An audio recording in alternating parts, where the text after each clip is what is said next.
On se demande souvent s'il est nécessaire de faire un contrat de mariage. J'ai envie de vous dire déjà, quoi qu'il arrive, consultez votre notaire.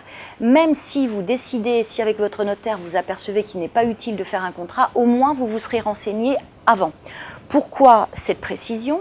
Parce qu'il faut savoir en France qu'on ne peut pas changer de régime matrimonial comme ça sur un claquement de doigts. C'est-à-dire que si le couple s'est marié sans contrat de mariage, pour pouvoir modifier ce régime légal, du coup, ce contrat de mariage qui est le régime légal, il faudra non seulement qu'il attende 2 ans à partir du mariage, s'il a des enfants, le couple devra, s'il a des enfants et que les enfants sont mineurs, le couple devra solliciter l'autorisation de changer de régime matrimonial au tribunal, donc avocat, et éventuellement partage des biens avec frais fiscaux à la clé.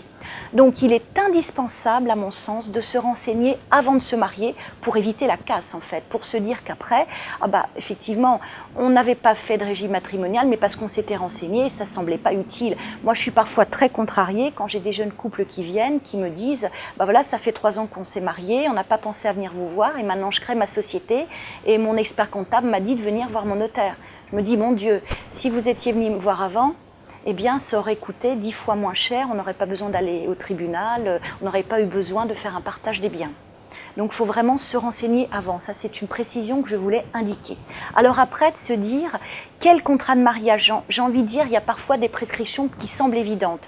Si j'ai en face de moi un couple pour lequel ils me disent, bah, on a déjà soit une profession d'entrepreneur ou libéral, ou je pense m'installer à mon compte, je pense déjà qu'il est préférable tout de suite d'adopter un régime séparatiste, quitte à prévoir des clauses adoucissantes entre guillemets pour protéger le conjoint le plus vulnérable en cas de divorce.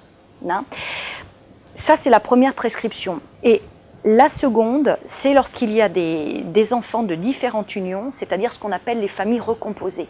Il me semble, à mon sens, même si ce ne doit pas être systématique, qu'il est effectivement préférable pour les familles avec des enfants de différentes unions d'adopter un régime de séparation de biens, quitte là encore à l'adoucir, pour que le patrimoine de chacun soit bien individualisé et qu'il n'y ait pas d'interférence de patrimoine qui, en cas de décès, pourrait mettre la zizanie entre le conjoint survivant et les enfants du défunt.